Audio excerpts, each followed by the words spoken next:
Ce soir, nos mémoires du zinc sont consacrées à Georges Moustaki à l'occasion de la sortie de son dernier album Solitaire chez Odéon. Georges Moustaki, bonsoir. Bonsoir. Alors, dans cet album, on trouve beaucoup du Georges Moustaki, plus des petits jeunes auxquels vous rendez hommage, qui paraissent être un peu les enfants de Georges Moustaki, comme Vincent Delerme. Alors pourquoi ce Vincent Delerme? Par amitié, par admiration. Alors il y a Cali aussi? Cali, c'est une autre rencontre importante à Charléty, un certain mois de mai de l'an dernier. Alors, on va écouter, non pas un extrait de l'album, mais des bribes d'une séance d'enregistrement autour de ces titres. C'est elle que l'on matraque, que l'on poursuit, que l'on traque. C'est elle qui se soulève, qui souffre et se met en grève. C'est elle qu'on emprisonne, qu'on trahit, qu'on abandonne, qui nous donne envie de vivre, qui donne envie de la suivre jusqu'au bout, jusqu'au bout. Qu'y a-t-il de plus joli qu'une fille à bicyclette? Elle pédale à pédaler. C'est joli aussi. Et murmure en souriant: merci, monsieur Bertrand.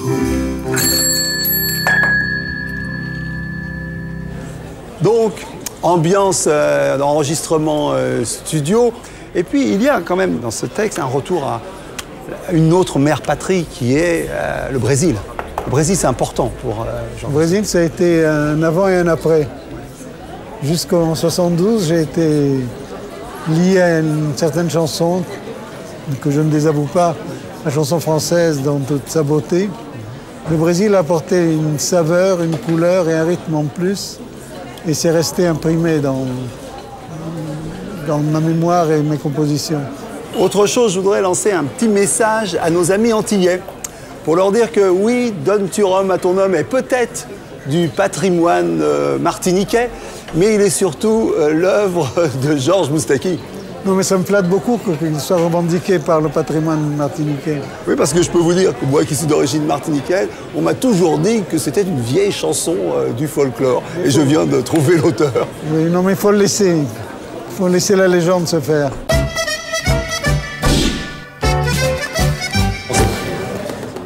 Donc, ce Punching Ball, l'occasion de revenir sur un sujet d'actualité sur lequel vous avez envie de frapper. Alors, oui. Quel est ce sujet d'actualité? J'aimerais cogner sur celui qui a inventé ce qu'ils appellent mosquito Ah oui.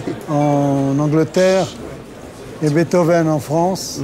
Ces sortes d'ultrasons qui sont émis pour éloigner les jeunes qui se réunissent dans les cours d'immeubles. Oui. Alors, utiliser l'électronique d'une manière aussi répressive, c'est absolument révoltant. C'est vraiment c'est pire que du fascisme. C'est le boîtier anti-jeune. Mais c'est un racisme odieux. Je veux dire, comment on peut se permettre d'inventer une arme anti-jeune aussi ciblée? Je veux dire, on met des bracelets électroniques aux prisonniers, on émet des sons électroniques pour faire fuir les jeunes. Ouais. C'est une sorte de gouvernance répressive, mais dans son point le plus odieux, le plus insupportable. Alors, voilà, alors, pour conclure sur ce boîtier jeune, est-ce qu'il faudrait légiférer? Est-ce qu'il faut tout simplement l'interdire? moi, je vais, dans la mesure de mes moyens, combattre cette initiative, parce qu'elle est insupportable. J'aurais bien aimé être un jeune pour le combattre de l'intérieur.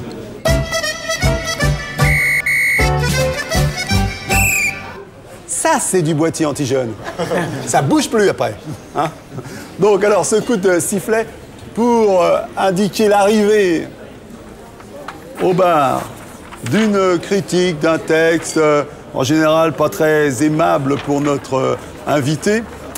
Mais il y a un petit problème, c'est qu'on n'en a pas trouvé. Alors, on a repris un souvenir personnel de Georges Moustaki au sujet d'une mauvaise critique le concernant. Alors, c'est un souvenir personnel. Une fois, j'ai réagi à une mauvaise critique de Bernard Mabille, s'acharnant Une des grosses têtes. Voilà. S'acharnant sur tous mes défauts à propos d'un spectacle à l'Olympia, en lui écrivant que j'étais d'accord avec lui. J'ajoutais, avec humour, qu'à sa place, je serais encore plus impitoyable, car je connaissais le sujet encore mieux que lui. Par la suite, devenu chansonnier, il connut les affres et les joies de la scène et s'excusa de la légèreté de sa malveillance. Depuis, notre relation est des plus cordiales. Voilà. Donc il s'agissait de Bernard Mabille que l'on connaît et qui effectivement a suivi la filière des chansonniers. Alors, c'était la première fois que vous réagissez comme ça à une critique de genre? C'est la première fois. J'avais eu une mauvaise critique, mais qui m'avait charmé, de Claude Sarraute. Ah, Claude. C'était mes premiers pas de vedette sur la scène de Bobino. Et elle a écrit textuellement, elle ne s'en souvient pas, mais chaque fois, comme on est voisins, je le lui rappelle. Elle a écrit, il rentre sur scène comme on entre dans sa salle de bain. Ça l'avait choqué que je sois désinvolte, que je rentre comme si j'étais... Détendu. Voilà. Oriental presque. Et moi, ça m'a flatté beaucoup. J'ai dit, mais mon Dieu, si je donne une telle impression d'aisance, c'est que j'ai réussi mon coup. Et alors, c'est vrai qu'on trouve très peu de mauvaises critiques vous concernant. Ça vous a étonné? Est-ce que vous auriez, ou est-ce qu'il y a eu des remarques, ou bien c'est réservé au cercle privé qui disent ce qu'ils pensent de votre travail, des gens avec qui vous discutez et qui vous font progresser? On me critique avec beaucoup de justesse. Et je l'accepte parce que, comme je disais à Bernard Mabille, je connais le sujet mieux que les autres. Je connais mes défauts. Je connais mon Moustaki par cœur. Ouh là là, Ouais. malheureusement. Georges Moustaki, ce miroir est là pour dire que vous allez satisfaire un exercice d'admiration à l'égard de quelqu'un. Qui avez-vous choisi d'admirer ce soir? Sans réfléchir, Louis Jouvet. Pourquoi sans réfléchir? Ça veut dire, alors vous êtes venu avec Copie conforme, film de Jean Dréville, Louis Jouvet. Voilà. Alors pourquoi sans réfléchir? D'ailleurs, vous voyez, c'est un petit peu une mise en abîme. Il porte sur l'épaule un miroir dans lequel se reflète Louis Jouvet. Oui, parce qu'il y a deux Jouvet dans ce film. C'est une histoire de sosie. Donc, pour un admirateur que je suis, que j'étais, avoir deux Jouvet pour le prix d'un, c'était un luxe extraordinaire. Et c'est un film que j'ai vu quand j'habitais en Égypte. Il y avait un cinéma qui diffusait des films français. C'est comme ça que j'ai connu les plus grands films de la période, et il y en avait. Et avec un grand faible pour Louis Jouvet. Et bonheur entre les bonheurs, il est passé par Alexandrie. Il a fait une visite dans la librairie de mon père.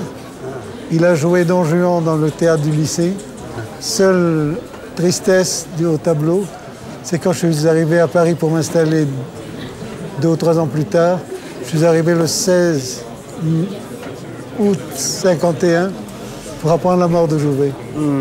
Et est-ce qu'il y a quelque chose dans son itinéraire qui est un peu particulier? Il était quasiment destiné à être pharmacien par sa famille, Jouvet, et qu'il s'est mis au théâtre presque pour se guérir d'un bégaiement, parce que cette fameuse diction de Jouvet est à base de bégaiement. On m'a dit ça, mais ça a un charme indicible. Et je ne sais pas, c'était un maître. Il avait l'humour, il avait le talent, il avait l'envergure. Puis il y a une chose que j'ajoute, c'est qu'il ressemblait à mon père. Oui.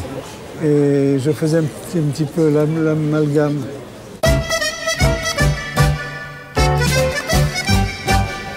Voilà. Ah, mais je peux la reprendre parce que maintenant... Vous avez de belles images. Voilà, oui, mais j'en ai... Voilà, on voit là d'autres belles images. Alors, ce moment de votre journal intime, qu'est-ce que vous avez choisi de nous raconter? Je ne sais pas d'où c'est venu l'idée de parler de mon enfance, des années de guerre, de la première bombe qui est tombée sur Alexandrie, qui pour tout le monde était tragique, et qui pour le petit enfant, les petits-enfants, mes sœurs et moi, on a vu un spectacle féerique. On voit tomber du ciel un engin, et tout à coup un feu d'artifice. J'ai pris ça pour un feu d'artifice, j'ai dit les grands s'amusent à faire des feux d'artifice. Alors j'applaudissais. Quand j'ai vu le visage des adultes, j'ai compris que j'étais dans l'erreur, mais je ne pouvais pas partager la tristesse ou l'inquiétude des adultes. Mais vous aviez quel âge à cette époque? Par déduction, je devais avoir 6 ans. Et alors, qu'est-ce que vous vous souvenez de votre vie, Alexandrie, les odeurs, les parfums, les impressions? le petit gamin d'Alexandrie? Comment il vivait? Mais il vivait merveilleusement grâce à un père qui avait assouvi deux de mes passions, la mer et la bicyclette. Il m'avait offert un vélo pour me promener en ville et je m'aventurais tout seul à un âge où les enfants sont sous l'aile de maman. Moi, dans les jupes de maman, je partais dans les quartiers les plus dangereux, comme ça, avec beaucoup de curiosité. Peut-être ça m'a permis de découvrir ma ville, qui jusqu'aujourd'hui reste un lieu très important, même si je l'ai quitté de bon cœur pour vagabonder en Europe. Chaque fois que j'y retourne, et je vais y retourner bientôt, c'est une émotion extraordinaire. Alors je vais me permettre de vous aider à y retourner en vous faisant ce petit cadeau. Voilà, c'est Les 7 secrets de la bibliothèque d'Alexandrie, qui est un livre qui à la fois parle de cette merveille qu'est la nouvelle bibliothèque d'Alexandrie et qui retrace l'histoire d'Alexandrie. C'est les éditions du Rocher. Et l'auteur s'appelle Ahmed Youssef. Voilà, Ahmed Youssef, absolument. Très bon ami. Bon bah voilà. Vous me faites un énorme plaisir. C'était notre petit itinéraire ce soir au cours de ces Mémoires du Zinc, à l'occasion de la sortie du dernier album de Georges Moustaki, Solitaire. Je vous rappelle que vous pouvez retrouver Georges Moustaki en concert le 5 et 9 mai 2008 à l'Olympia. Georges Moustaki. Merci Daniel.